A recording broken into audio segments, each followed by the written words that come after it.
Bonjour, c'est KFM Électronique. Aujourd'hui, je vais vous présenter un montage qui permet de tester rapidement les inductances de 1 mH jusqu'à plusieurs centaines de millihenries.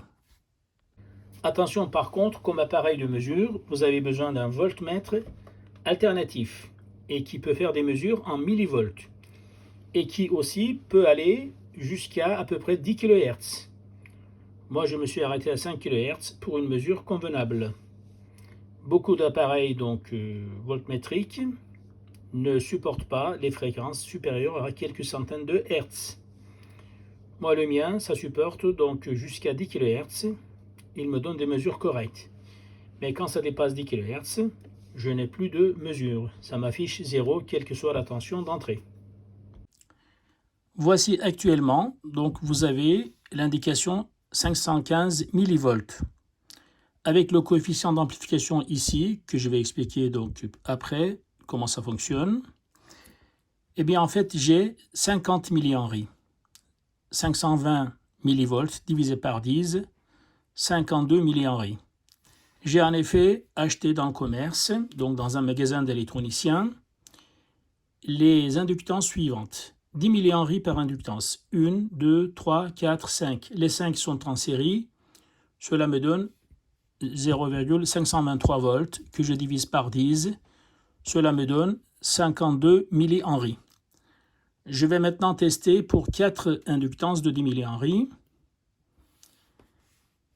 Il me donne une indication de 41 millihenries. 415 millivolts divisé par 10. Il y a juste en fait un coefficient de 10, donc à diviser pour trouver les millihenries. Voilà, ainsi de suite. Pour 3 inductances de 10 millihenries, j'ai 30,9 millihenries. Pour 2 inductances de 10 millihenries, j'ai 20,2 millihenries. Et pour une inductance de 10 millihenries, j'ai effectivement 9,78 millihenries. De ce côté de la plaquette des inductances à tester, j'ai 4 inductances en série de 1 millihenrie chacune. Donc, pour les 4 en série, j'ai 43 millivolts. À diviser par 10, cela me donne 4,3 millihenries. Pour 3 inductances, j'ai une indication de 3,2 millihenries. Pour 2 inductances de 1 millihenrie en série, j'ai une indication de 2 millihenries, pile poil. Et pour une inductance de 1 millihenrie, affichée, donc avec le code des couleurs, 1,1 millihenrie. 1 millihenrie, exactement. Je vais maintenant voir si donc les indications sur ce voltmètre qui correspondent à donc X millihenries, est-ce que c'est confirmé avec un appareil professionnel que j'ai acheté dans le commerce, dans un magasin d'électroniciens. Voilà, j'ai branché mon testeur d'inductance, et de composants en fait, n'importe quel composant, résistance, inductance et capacité. Comme tout à l'heure, entre le commun des deux séries d'inductance et donc au bout du nombre d'inductances que je voudrais tester. Actuellement, c'est branché pour 5 inductances de 10 millihenries. Donc, je devrais trouver normalement 50 millihenries à peu près. Je lance le test.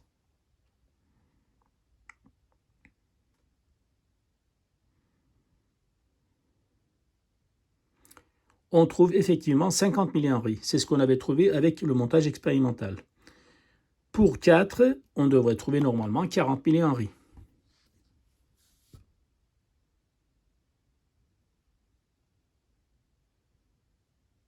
C'est juste 40 millihenries. Pour 3, je devrais trouver bien sûr 30 millihenries.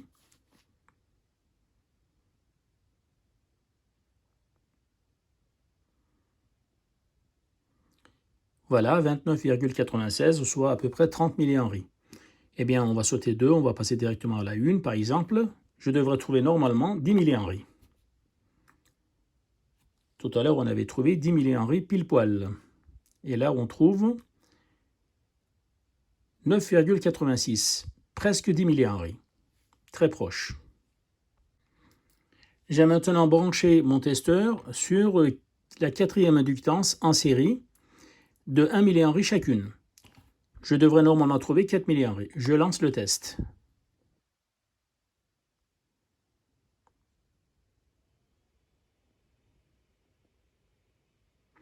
4,14. Donc à peu près 4 millihenries. C'est bon. 3 inductances de 1 millihenry. Je devrais trouver normalement 3 millihenry à peu près. 3,08, impeccable. Pour 2, je lance le test.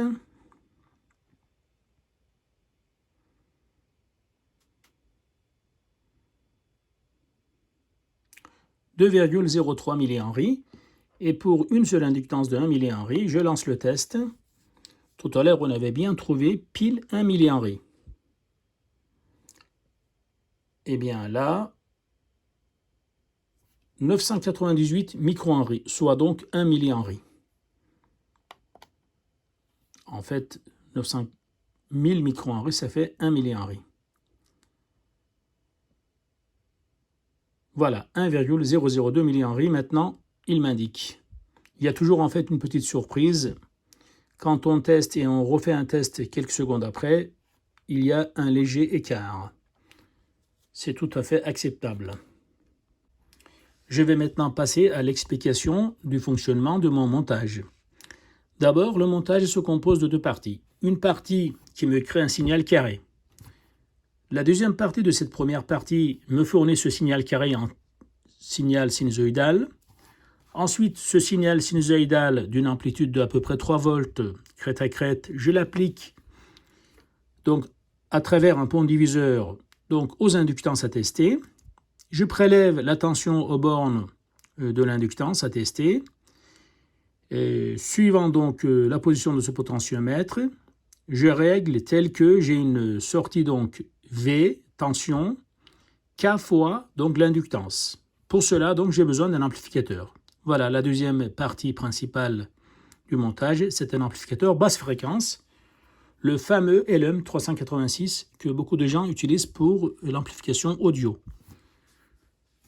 Moi, je m'en sers pour beaucoup de choses de cet amplificateur LM386, aussi bien dans les détecteurs de métaux que ici pour tester une inductance, et aussi pour faire aussi de l'amplification d'un signal sonore. Je vais maintenant donner le schéma de principe que j'ai donc élaboré pour faire ce circuit. Voici le schéma synoptique de notre montage.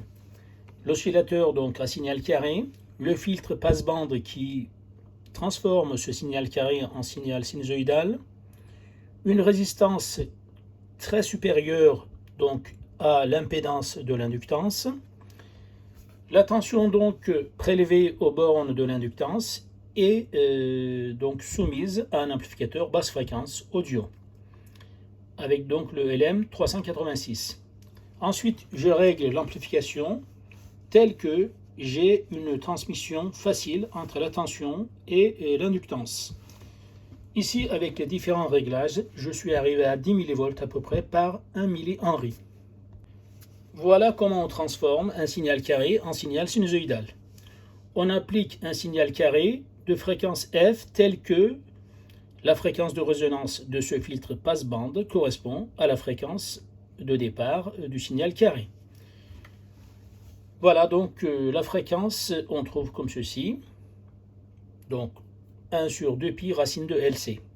En fait, à la fréquence de résonance, nous avons L oméga 0 égale 1 sur Z oméga 0. Du coup, donc, après donc, ce raisonnement, on tombe sur la fréquence de résonance.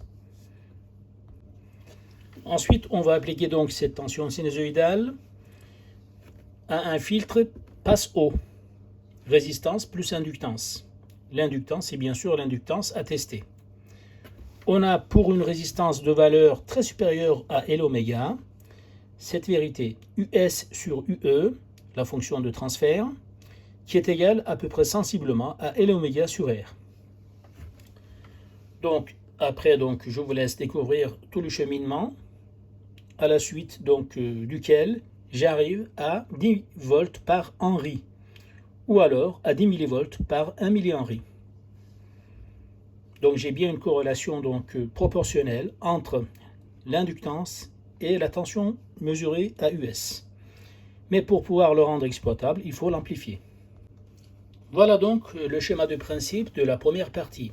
créé à partir d'un NE555. Un signal carré est appliqué à un filtre passe-bande qui me transforme ce signal carré pour la fréquence F0 de 5 kHz en un signal sinusoïdal.